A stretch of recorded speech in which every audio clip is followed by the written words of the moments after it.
Hello বন্ধুরা, আমি এখন ক্রুজের জন্য যাচ্ছি।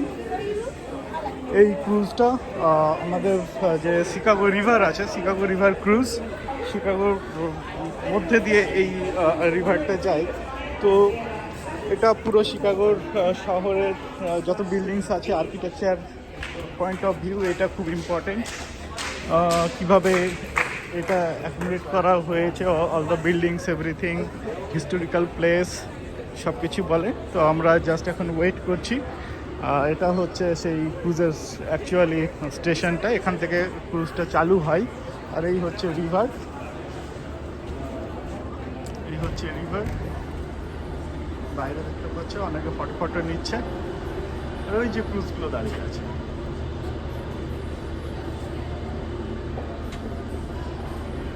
সুন্দর। আমি আবার বাইরে থেকে নিচ্ছি।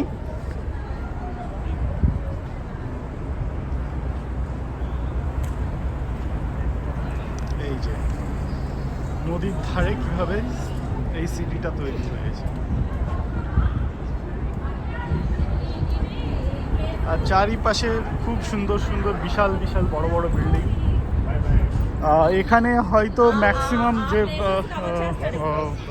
বিল্ডিংটা আছে, মানে সবচেয়ে বড় বিল্ডিং, সেটা হয়তো 116 কি 125 ফ্লোরসের একটা আছে। আমাকে দেখতে হবে। এই হচ্ছে Trump tower.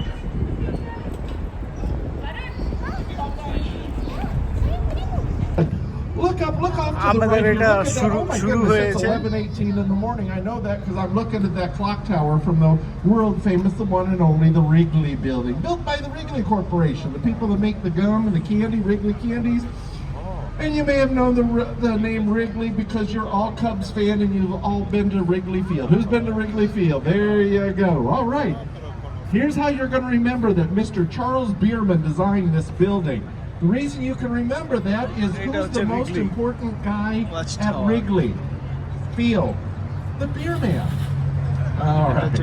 Anyway, 1921 and 1924, those buildings were completed. That clock tower is a copy from a cathedral in Seville, Spain. This Spanish revivalist style of architecture was used here and it was copied from Europe in the early 1900s because we in America had not had our own, decided on what our style of architecture was quite yet, but it was soon to come. 250,000 terracotta white tiles clad the sides of that building. They're so delicate they have to be hand washed every couple of years, and they are fire resistant, which will prove important to our history. Look up, look high, look forward. Get those cameras up, the one and the only, the Trump International Hotel and Tower. Joined the riverfront here in 2009 and is the second tallest building in Chicago, topping out at 1,389 feet tall, or high, 96 floors. 96 floor আছে Trump Tower. Threshold entrance, actually they go one street lower to get that, up to the top of its spire. This style of architecture, created by Mr. Adrian Smith, is called contextualism. Contextualism means it's designed to complement its surroundings. It does that. If you look at the first rooftop level of this building, it matches the height of the Wrigley Building next door. Let your eyes go up to the second rooftop level and carry across to the left. You see that tall, skinny building that's sticking up there? That is the Mather Tower, and it matches the height of the rooftop of the Trump Tower. On up, look at all those people. Hi, people.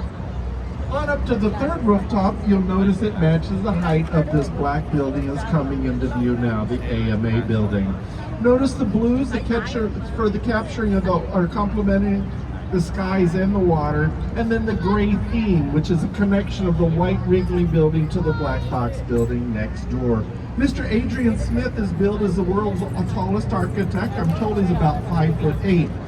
But not only did the Trump Tower at 1,389 feet high, he did the Burj Khalifa in Dubai, which tops out at about 2,700 feet high, and he's working on one in Japan that was 1 kilometer high, which is about 3,200 feet tall. So quite the guy, and he is a Chicago man. Don't put your cameras down, put them up and point them right. Let's look at Marina City coming up on our right. Nowhere else will you see such structures, and probably the most photographed structures in the city of Chicago, besides me.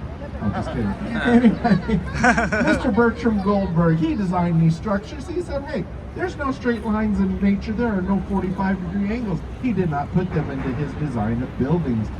This was the early 1960s. He studied over in Europe as a young man, and he realized people lived in the downtown. That was not quite happening yet here in the city of Chicago. So he brought that idea and that concept here. To make it work, though, he had to put all the amenities that one needed to live in the city. So a dry cleaner, stores, restaurants, movie theaters, all those such things into his structure.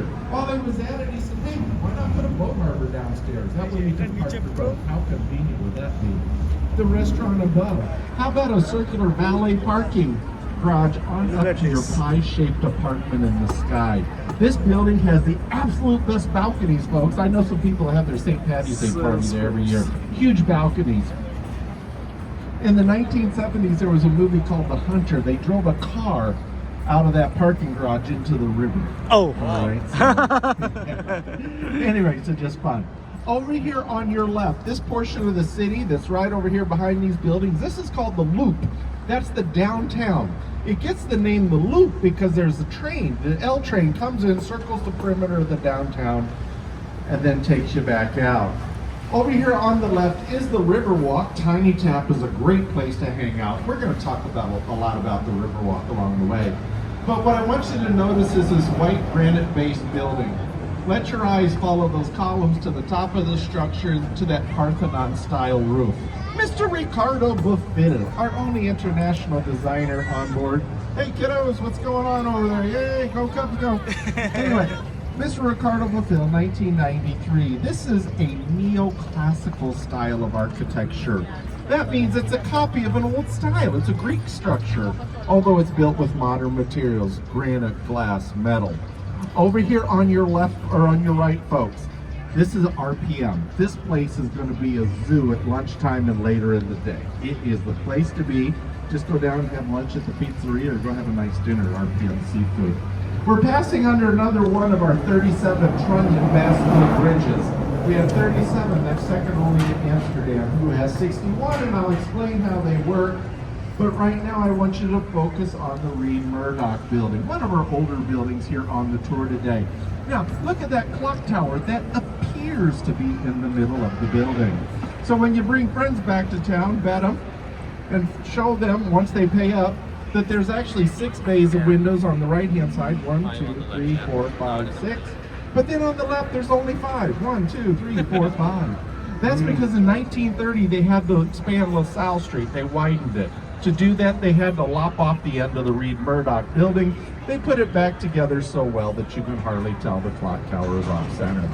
Now look at this tall, beautiful 300 North of LaSalle building, 2009. This building, if you have seen the movie Transformer Dark of the Moon, okay, this is the building just fell down.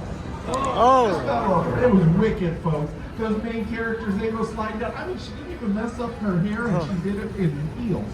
But anyway, this is one of our very eco-friendly buildings, okay, very environmentally conscious.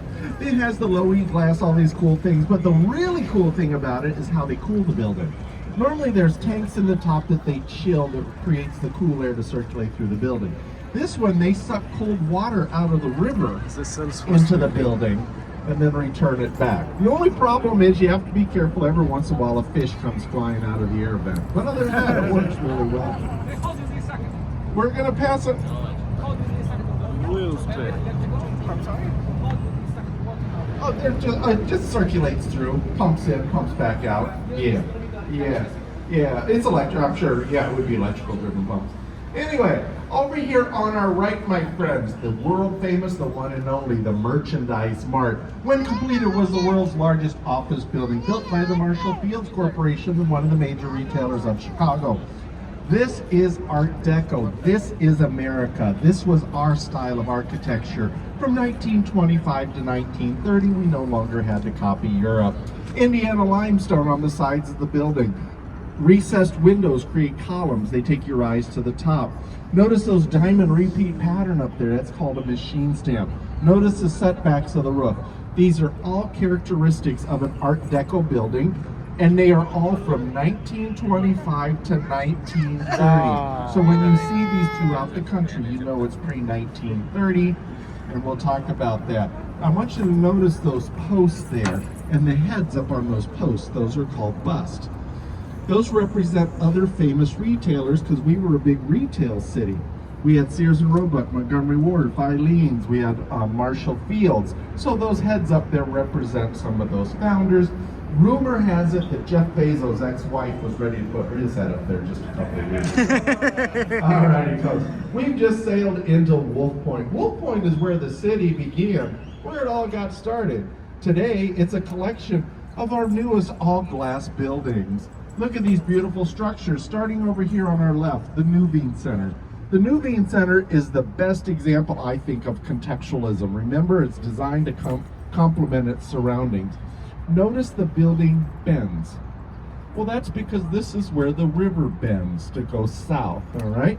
If you ever saw the movie Ferris Bueller's Day Off, this is where his dad worked, okay? The shades of the glass that pick up the blues of the sky and the greens of the water. Now, if you look straight ahead, you see the River Point building.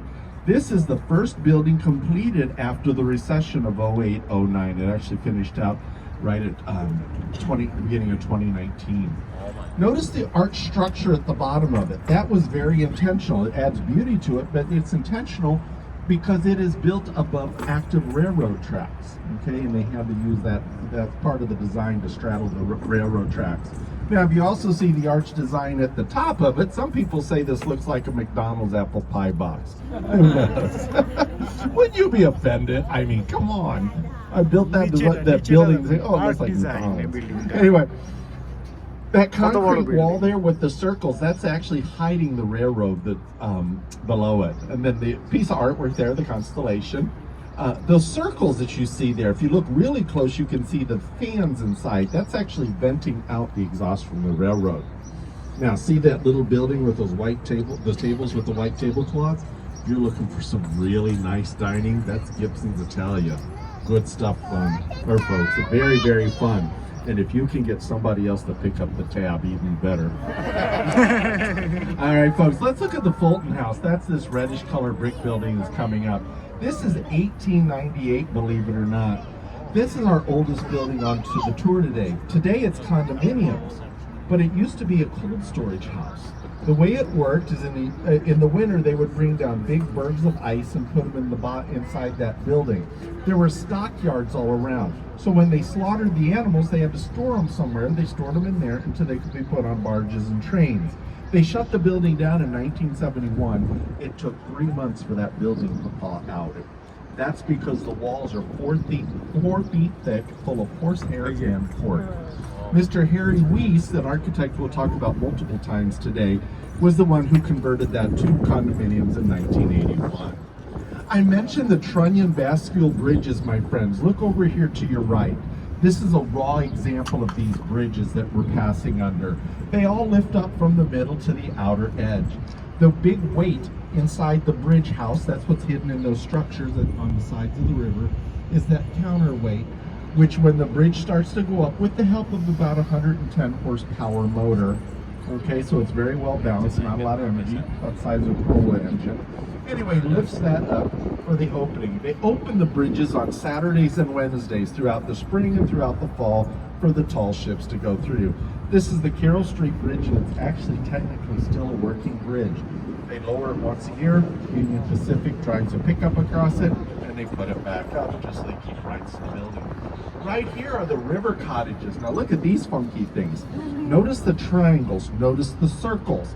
That's all because Mr. Harry Weiss was a guy, he's the designer, but he was a sailor. He liked sailing. So he put his personality or his hobby design into it. Another feature he did is when he designed and built these, they are facing the water. The fronts are facing water. Prior to that, all of the backs were facing the river. Over here on our right is the East Bank Club. This is the absolute nicest, best gym in the country. There's 2 pools up there, 800 lounge chairs, 3 bars, and a grill. It'll be a crazy mess today. Anyway, back to architecture. When they built this building in 1980, they built it with its back to the river. They didn't